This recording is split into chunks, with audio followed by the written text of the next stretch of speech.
Ladies and gentlemen, welcome. This is a free speech on air. My name is Francis Capelle and I'm reporting to you all the way out of Holland, the Netherlands, this small and pretty hard to find country on the map. But most of you heard of it, of course, because we have Amsterdam, the red light district, coffee shops, and you can smoke pot on the streets without getting arrested, and that's what most people like, and they consider this a free country. It is not. In the first episode called Holland, the New Berlin, I explained to you that this country is the remainder of the Adolf Hitler administration. It's truly active today. It's the Nazi regime active today. It's in all our laws. Our laws were, the blueprint for the state of Holland was drafted by the Nazis during the 5 years of occupation we had here, and the government never dismantled it. So we deal with that fact. And then there is this crazy other thing, this widespread pedophilia that we notice in the entire country. And it's not only the pedophilia that is committed by those in power, but it's the compliance of the people. The compliance of the people, this conspiracy of nationwide silence that we have here, and it's a mystery to me. It always was. But before we go into that, I want to tell you a little bit about free speech on air, because it's not a show of any kind. It's not a radio show or a talk show. It has no audience. It has no, I don't receive donations. There's no staff working to create this program. There's just me, a average guy, I guess, Dutch guy, and a voice recorder. But I did many episodes of free speech on air. I named it in such a way that it could be a show, in order to draw people into it.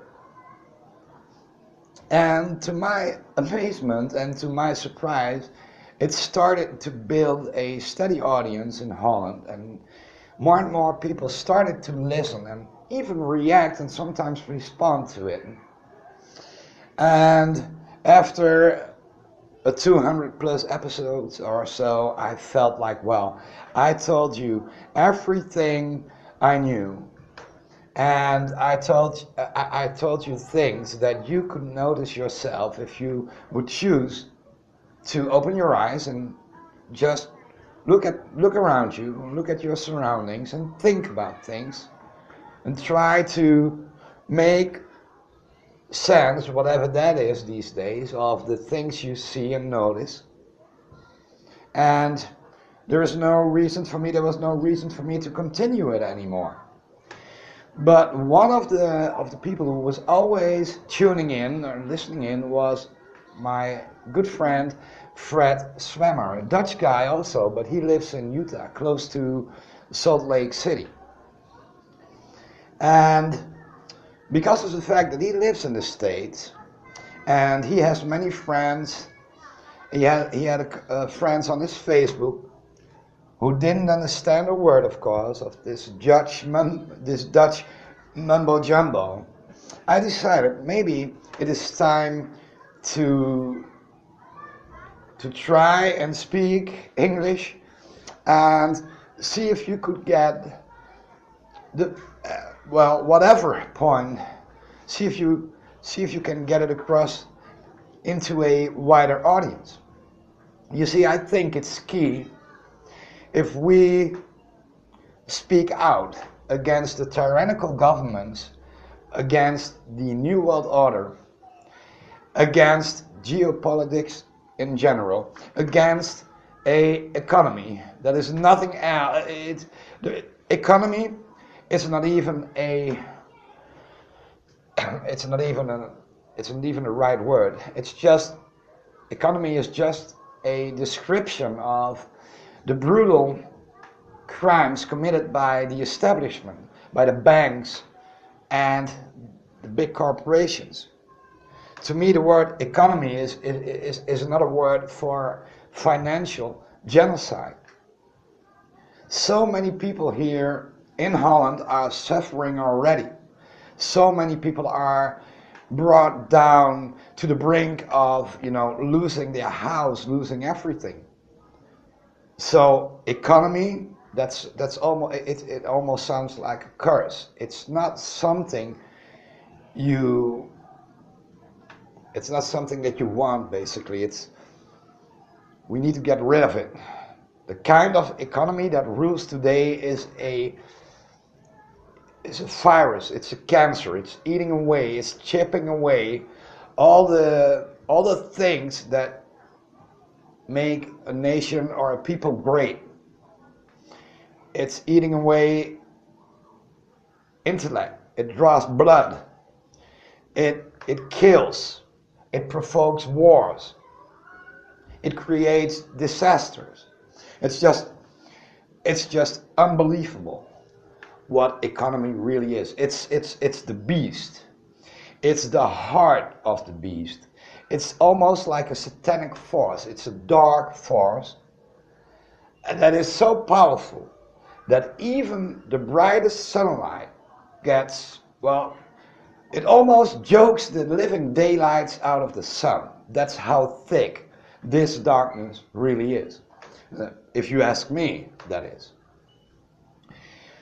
So the Dutch version of free speech on air, it was just me talking about a lot of things that I thought were pretty important, because if we want to save humanity, we have to dig it out first. Humanity, in my opinion, it is buried under a wide barrage of technical devices and ways. You see, humanity is not an easy thing to find anymore. It's a disconnected mass. It's almost a critical mass. It's a mass of individuals walking the streets with earplugs in or headphones on, focusing on the screens, whether the screens of smartphones or tablets. But it's a huge mass that is not capable to connect anymore. It seems to connect. It seems to have the foundation of it became a virtual foundation, a virtual connection. But what if the internet dies off? What if tomorrow we would wake up and find out that there is no Google anymore? There is no Facebook page anymore. There is just this black screen. What if we tomorrow would not be able to connect to the internet? How many people do you actually know? And where do they live? Did you ever really meet the people that you thought were on your side in this battle against darkness, against the establishment? Think about that for a while. So, I created free speech on air to talk about things like that I find it pretty important, if not the most important thing, that we should be on the streets talking to anybody basically about the things we see. Because there is one thing that is as clear to me as water, that the internet did not spill out, the contents of the internet did not spill out on the streets. If I walk the streets in my hometown or wherever in Holland, I don't see any signs of revolution. I don't see a society that's on the brink of breakdown. I don't see a populace that is so fed up, so angry on the government that it is willing to do whatever it takes to get rid of them. I don't see any of that. I only see virtual complaints, virtual wars, virtual things, but in reality there is this insane lack of real response to be noticed in the entire Dutch society that to me cannot be explained. It came to the point that this is one of the biggest mysteries I ever stumbled on. To me, Holland is a bigger mystery than the Bermuda Triangle or whatever, or a black hole, because it doesn't matter what comes up here, it will disappear in this vacuum of silence. There is this nationwide conspiracy of silence that rules this place. It's a conspiracy of silence, of compliance even, that rules this country. And this is not, I'm not trying to sell you some points. This is just what it is. This is what each and everybody could notice if they would walk the streets here, or if they would go out and talk to the people in general. They don't want to talk about the true issues. They don't want to talk about the fact that we are on the brink of financial collapse. Because if this country would be a company, one of the big corporations, if this would be a big corporation, then this would be the kind of corporation that would fail. It would be a dying corporation. This corporation dies off pretty quick. And why is that? Because the income, the average income of the general public goes down while the prices go up. They need to spend more and more and more money, and more people are struggling to survive. And if once you're in a process like that, you can't sustain whatever it is that rules here. It will collapse. It will explode right in our faces. I am convinced of that. All the things that, like the things that we have seen here on mainstream television, oh, don't worry about it, the economy, it will be all right. It will grow stronger again. Well, that's just a pile of shit as high as the Mount Everest. Because you cannot cure what is so sick. There's no cure for it. So, alright.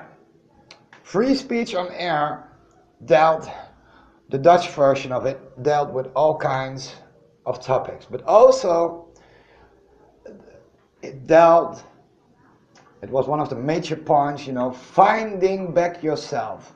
You want to save humanity, you have to help dig it out first. It's buried in this virtual barrage of news and facts and things, but it needs to get real first. I always stated that if I would show you a burning town or a burning house, if I would put that into the public domain, that would not cause the flames to extinguish.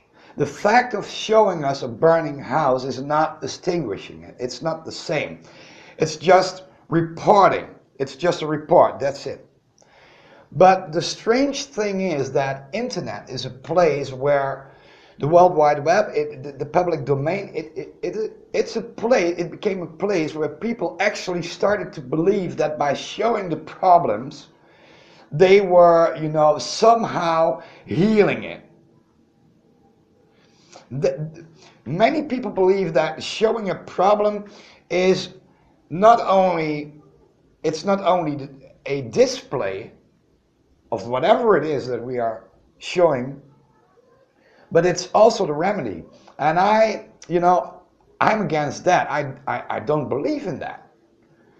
And it's not that I don't believe it because, it seems so far-fetched, it seems so out of place with common sense. No, I don't believe it because the world itself shows us that the wars and the crimes and all the other things that we could relate to the New World Order become bigger and getting an even more tighter stronghold on this planet and each and every person than before.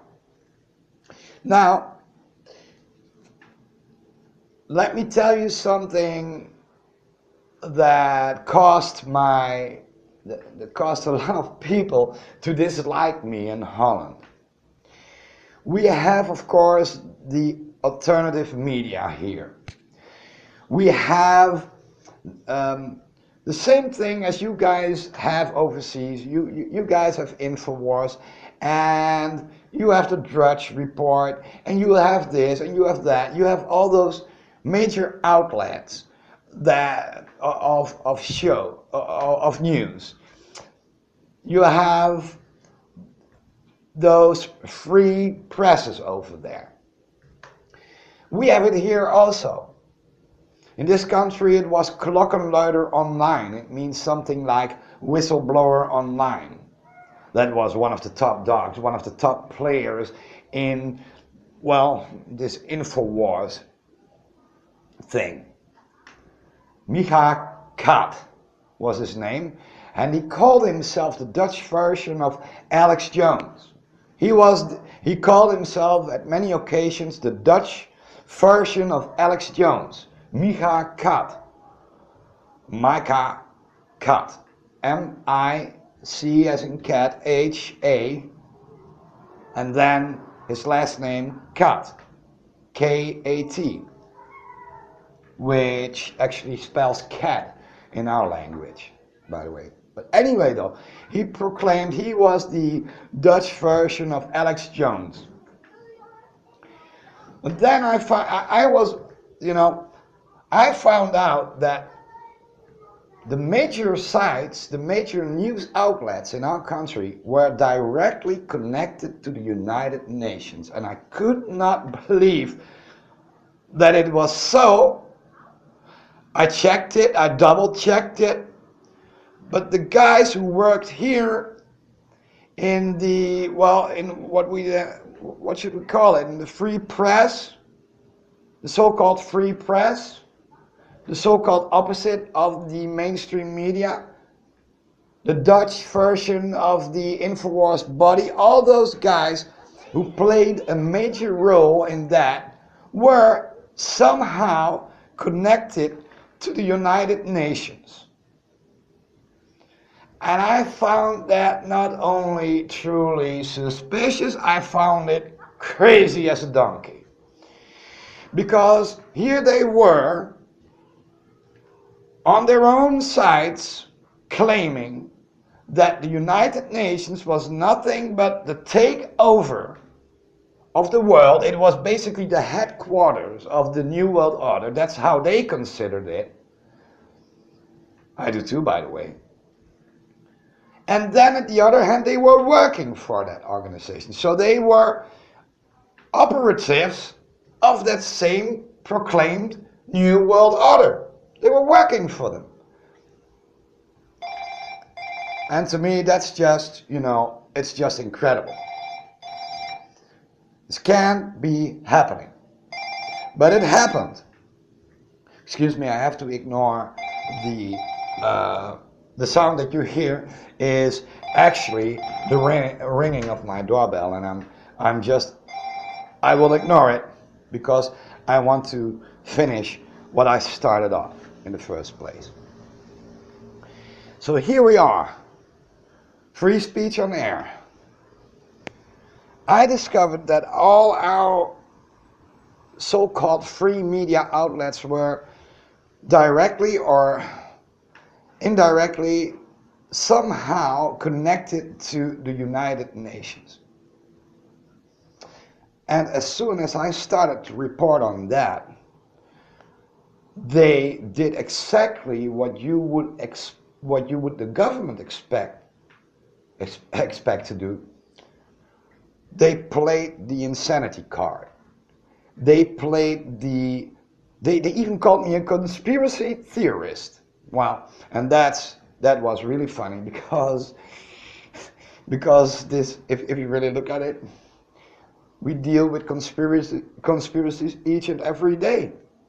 I mean, Alex Jones is talking about all those government conspiracies. The Drudge Report, all the other major news outlets, they prove to us that there is no such a thing as conspiracy theory, but conspiracy fact. Because what is conspiracy anyway? It's working together towards a goal of some sort. And whether you do that in the open or you decide to do that secretively, doesn't matter. Conspiracy of silence, it is true for this country. We are all involved in this silence, this, being silent, being almost a willing accomplice to whatever it is that's happening here. Working together without having any agreement. But if you can actually go out and connect our alternative media to the major players, the organized players, if you can connect them to the United Nations, which I could do because they had admitted it in their own statements, but I didn't notice it at first, but they admitted it in their own statements. They had links on their site to the Emma building, which is the Emma building in Holland. It is based in Utrecht. And it's the only building that contains the UN library, for instance. It's a part of the UN. And there they were, using that building to tell us what was happening. But they did more than just reporting on it. What they wanted us to do is to engage in basically in violence. We had to burn down newspaper stands. We had to burn down newspaper stands. They expected us to go out there and pull judges out of their courts and beat them to a pulp, calling them names. You see, Holland, by definition, is a Nazi state. It really works like that. We have this staatsrecht 1940-41, which translated comes down to the right of the state 1940-1941. It was forced upon us by the Nazis during the 5 years occupation. But we also are, and I'm truly convinced of that, and it may sound completely insane, it may sound completely crazy, but we also are, according to Deterding, he was the former owner of the Shell of Shell. He was the former owner of Shell. He was a great friend of the Dutch royals. And he told us a long time ago that the key to all the world problems was buried in Holland. Well, if you really look at our country, this was the birthplace of the Bilderbergers. This was the birthplace of those secretive meetings that we now see happening all over the globe. This was the birthplace of it all.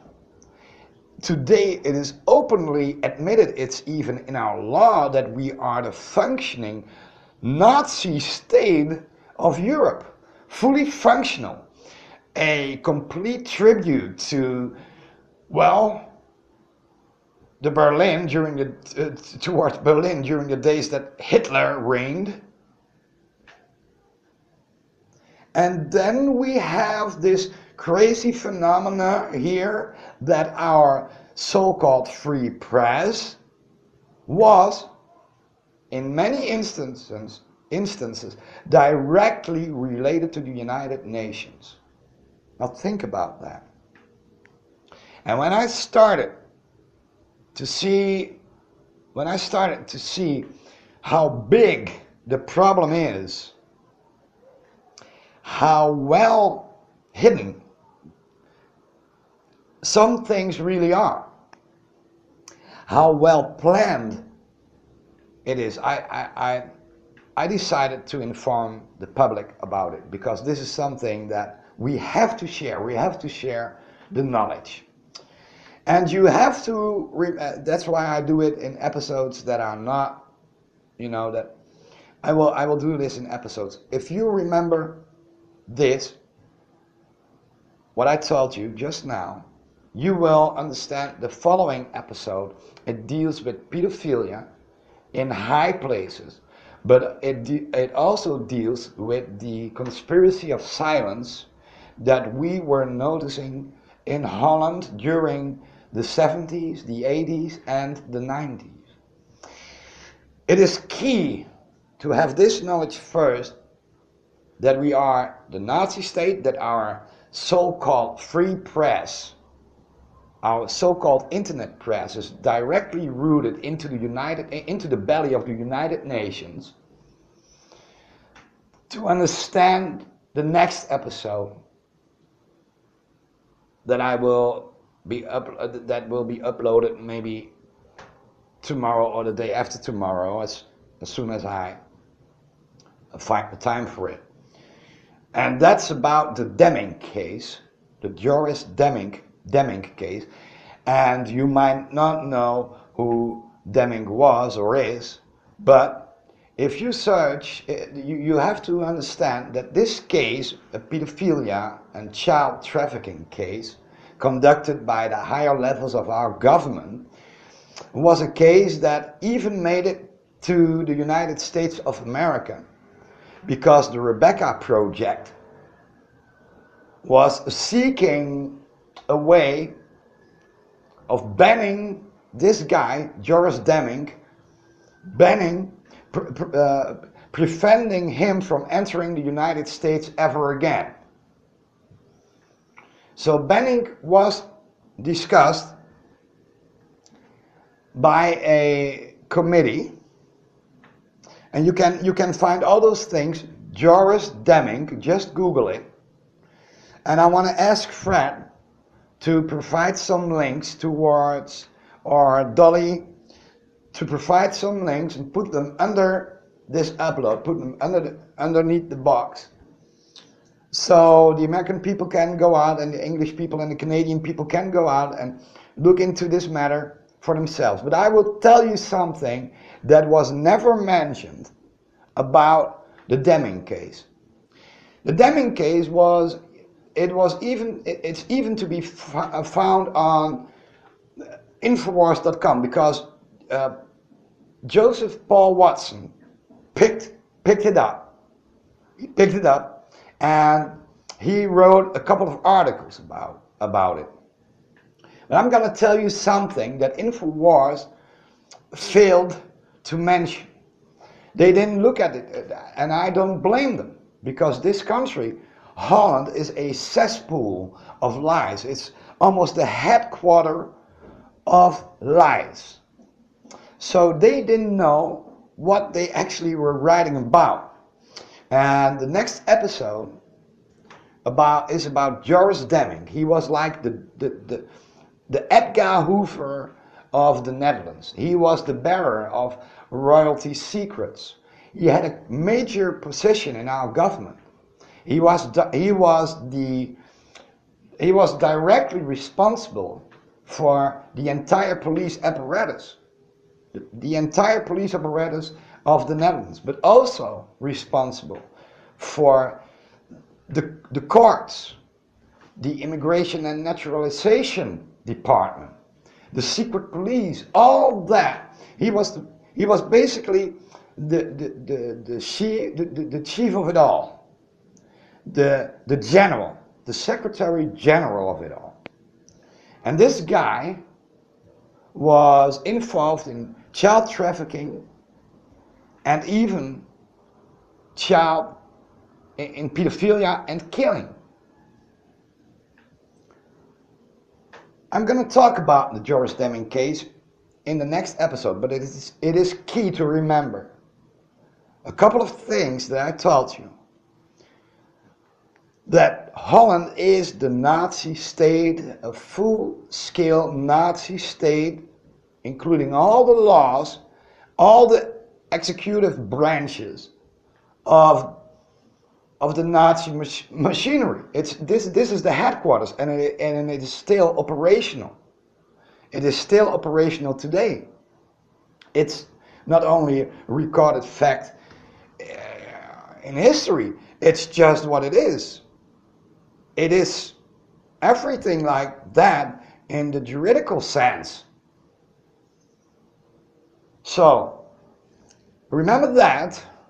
Remember that our so-called free press, our Dutch version of Infowars.com, and a lot of other sites were directly routed into the United Nations, were directly connected. And you will understand more about the Demming case. I'm going to tell you about that one as soon as I come to it. This was Free Speech on Air for today. I salute